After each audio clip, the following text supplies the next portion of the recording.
नमस्कार, न्यूज 8 में हाजिर हैं। बजट के अगले दिन आज संसद में जमकर हंगामा हुआ और कार्रवाई स्थगित करनी पड़ी। आज से 4 दिन के लिए राष्ट्रपति के अभिभाषण पर चर्चा होनी थी, लेकिन हंगामे की वजह से दोनों सदनों को पहले 2 बजे तक और फिर लोकसभा को कल 11 बजे तक के लिए स्थगित कर दिया गया। विपक्ष ने अदानी समूह से जुड़ी हिंडनबर्ग की रिपोर्ट और कंपनी के शेयरों में भारी गिरावट पर चर्चा की मांग करते हुए हंगामा किया। साथ ही विपक्ष ने सीमा पर चीनी घुसपैठ का भी मुद्दा उठाया। बाद में साझा प्रेस कॉन्फ्रेंस कर विपक्ष ने सरकार को घेरा।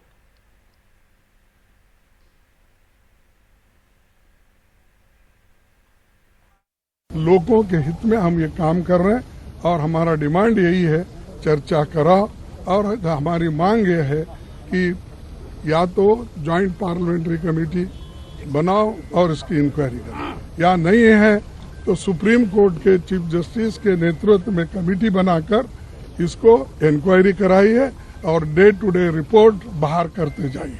यही हमारा डिमांड है, इसीलिए हम आपके पास आए हैं और सारे पार्टी के नेता लोग भी हमारे साथ है।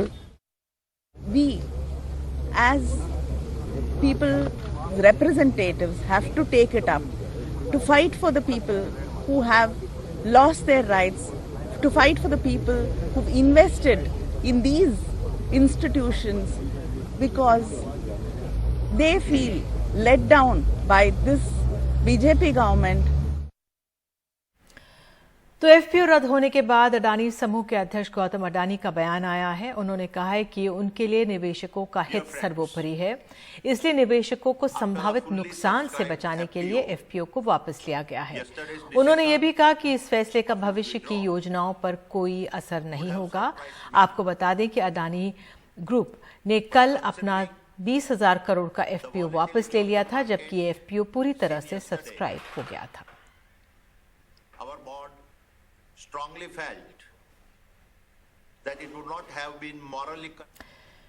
तो इस साल के आम बजट में ग्रामीण रोजगार यानी मनरेगा के बजट में पिछले साल की तुलना में 1/3 की कटौती की गई है और इस साल मनरेगा का बजट 61,000 करोड़ रुपए कर दिया गया है, जो कि 2022-23 में 89,000 करोड़ रुपए था, यानी करीब 34% कम। वित्त सचिव ने इसे लेकर एनडीटीवी से कहा कि ये एक सरकारी स्कीम नहीं है, डिमांड आधारित स्कीम है और डिमांड में कमी आने की संभावना है। बिहार के मुख्यमंत्री नीतीश कुमार ने भी इसे लेकर सवाल खड़े किए हैं। वो तो केंद्र की योजनाओं में जो भी राज्य के पास पैसा चला जाता है उधर कहीं 40% में, तो इसीलिए स्टेट चला जाता है, तो उन्हीं का ना है। तो अगर केंद्र की योजना बनाते हैं तो अपने बल पर न बनाना चाहिए। नामकरण हो रहा है उनका, आ जा रहा है राज्य का पैसा, तो इसलिए जब यही सब में आप दे रहे हैं तो अन्य प्रकार से राज्यों को मदद मिलना चाहिए ना। तो जो मदद मिलता है राज्य का शेयर है उसका तो बहुत बड़ा हिस्सा चला जाता है उन्हीं में। लेकिन जो सबसे बड़ी बात है, सबसे महत्वपूर्ण बात यह है कि कोई भी राज्य अपने विकास के लिए बाहर से कोई ऋण ले, कोई भी चीज ले, तो उसके लिए उसका एक लिमिट बढ़ना ना चाहिए भाई। और हमारे सहयोगी सौरभ शुक्ला ने उन कुछ मजदूरों से बात की जिनको मनरेगा के तहत काम नहीं मिल रहा है। कोरोना काल में सबसे ज्यादा लोग परेशान रहे, ये लोग जो आसपास खड़े हुए पैदल अपने घरों को भी गए, वहां काम नहीं मिला तो वापस आए शहर में। उन सबके पास जॉब कार्ड भी है, ई श्रम कार्ड भी है। पहले तो अपना कार्ड दिखाइए आप, ये आपके पास है कार्ड। आपका नाम क्या है? दयाराम। कार्ड दिखा दीजिए जरा, ये देखिए, ये आपका ई श्रम कार्ड है, श्रम एवं रोजगार मंत्रालय, भारत सरकार। आपने मनरेगा में काम किया है? पहले किया था, 4-5 साल पहले मिलता था काम। तो अपने गांव में काम कर रहे थे? हाँ, कुछ दिन किया। तो यहाँ क्यों आए फिर? का मिलता, अब नहीं मिलता काम तो कहाँ से क्या करें? वहाँ काम नहीं मिल रहा? नहीं है, काम आई नहीं है वहाँ। तो क्या हालात हैं आपके, बताइए अपने हालात। हालात ये है कि काम धंधा ना शहर में या ना गाँव देहात में। आप आदमी बैठे पड़ा किसी तरह रोटी की जुगाड़ कर रहा है। 2 रोटी के लिए पता नहीं क्या करना पड़ता, वो भी नहीं मिल रही है। मजबूरी मैडम भी काम करती है, हम भी काम करता हूँ सर। अब वो कमाती है और हम भी कमाते हैं। आपकी पत्नी क्या काम करती है? सर एक्सपोर्ट में। अच्छा, मशीन चलाती सर। मशीन चलाती, दोनों लोग मेहनत मजदूरी करके मजदूरी करे। 4 बच्चे अपने पढ़ा रहा हूँ सर। वो गांव में नहीं मिल रहा है तो क्या अपने यहाँ पर कमा रहा हूँ, खा रहा हूँ। क्या आपको मनरेगा के तहत काम मिल रहा था आपके गांव में? मिल रहा था सब। हाँ, फिर अब बंद हो गया। अब बंद हो गया जी। तो आप जब मिल रहा था काम तो गाँव में थे आप? गाँव में ही था। तो आप यहाँ क्यों आए फिर? सर काम नहीं मिल रहा था वहाँ पे, तो क्या करता है, भागना पड़ा।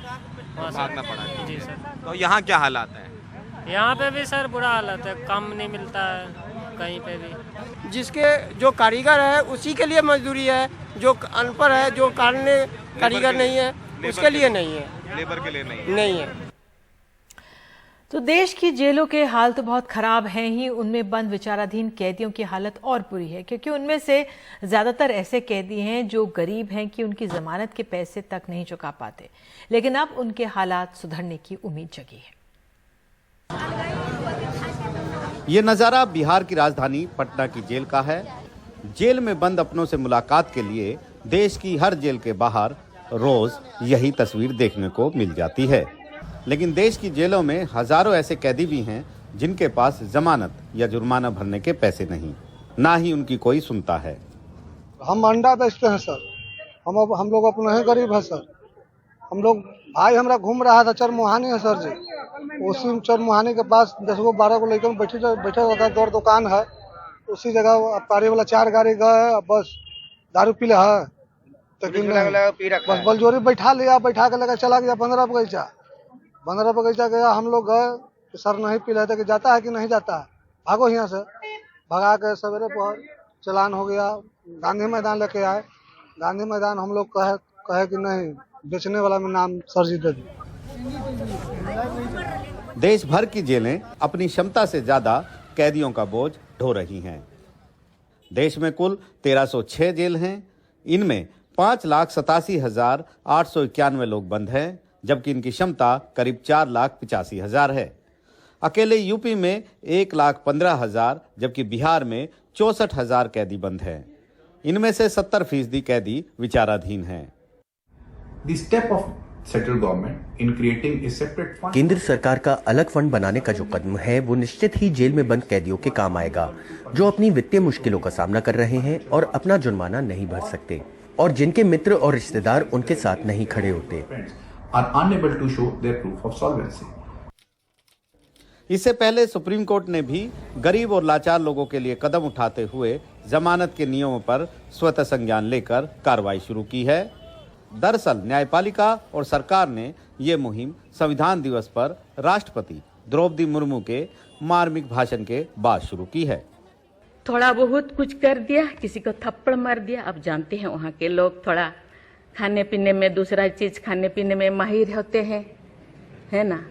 थोड़ा बहुत कुछ ऐसे कर दिया, किसी को थप्पड़ मार दिया, क्या क्या दफा लगा दिया जो लगाना नहीं चाहिए, लेकिन वो सब क्योंकि आजकल ऐसे बहुत सारा होता है, तो ये सालों साल उनको छुड़ाते नहीं है। उसका कारण जो भी बचा कुचा है ना घर पे, जमीन जायदाद जो भी अपना यूटेंसिल ऑफ खत्म हो जाएगा, इसीलिए जाते नहीं, छुड़ाते नहीं। मैंने बोली इनके लिए तो कुछ करना होगा। उम्मीद ये की जानी चाहिए कि देश के किसी भी नागरिक को जमानत या जुर्माना ना भर सकने पर जेल में कैद होकर नहीं रहना पड़ेगा। ये वो तबका जिस पर कभी किसी की तवज्जो नहीं गई, लेकिन राष्ट्रपति की भावुक अपील के बाद कार्यपालिका और न्यायपालिका दोनों झकझोर गए हैं, और अब ये फैसला ऐसे लोगों के लिए एक नई आस लेकर आया है। पटना से मनीष कुमार के साथ दिल्ली से आशीष भार्गव, एनडीटीवी इंडिया। महाराष्ट्र में बीजेपी को अपने सबसे अहम गढ़ में झटका लगा है। महाराष्ट्र विधान परिषद सीट के चुनाव में महाविकास अघाड़ी के उम्मीदवार ने बीजेपी के उम्मीदवार को हरा दिया है। नागपुर में ही आरएसएस का मुख्यालय है और नितिन गडकरी और देवेंद्र फडणवीस जैसे कद्दावर नेता भी वहीं से आते हैं। इस चुनाव में महाविकास अघाड़ी के सुधाकर अदबले ने बीजेपी के उम्मीदवार नागो गाणा को हरा दिया है।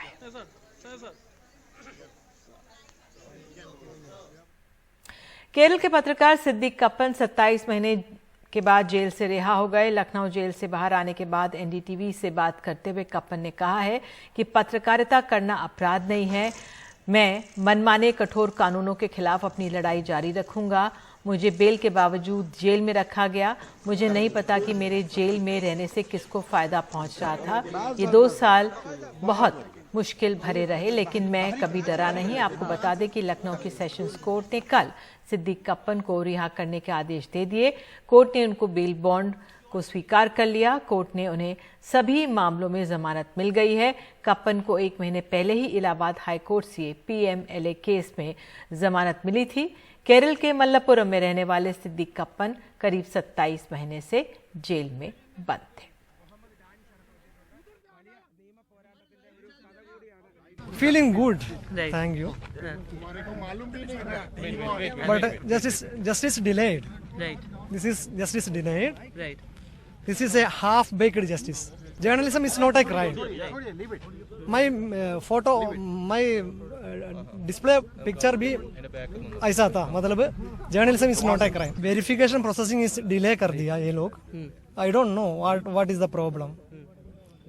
कौन सी चाहिए मैम जेल में इतना साल में जेल में रहना, किसका इंटरेस्ट है मुझे नहीं मालूम। मैं क्यों बाहर आएगा तो क्या दिक्कत है वो भी नहीं मालूम मुझे। I will continue my fight against draconian loss, UAPA, AFSPA like this.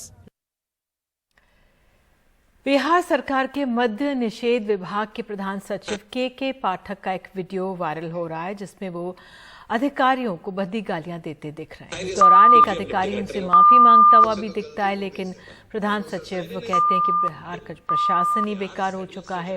इस मामले को लेकर बिहार के तमाम अधिकारी गुस्से में।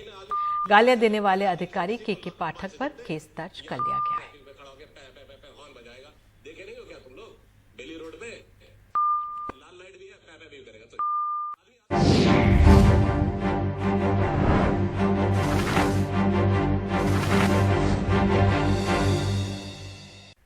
नेपाल के जनकपुर से 2 बड़ी शालिग्राम की शिलाएं अयोध्या पहुंच चुकी हैं। अयोध्या पहुंचने पर इन शिलाओं की पूजा की जा रही है। पूजा के बाद शिलाओं को राम मंदिर ट्रस्ट को सौंप दिया जाएगा। इन शिलाओं से राम मंदिर के लिए राम और सीता जी की मूर्ति बनाई जाएगी। एक शिला का वजन 26 टन है, जबकि दूसरी का वजन 14 टन है। ये शिलाएं बिहार के रास्ते अयोध्या पहुंची हैं। रास्ते भर इन शिलाओं की श्रद्धालु पूजा करते रहे। इन शिलाओं को 6 करोड़ साल पुराना बताया जा रहा है।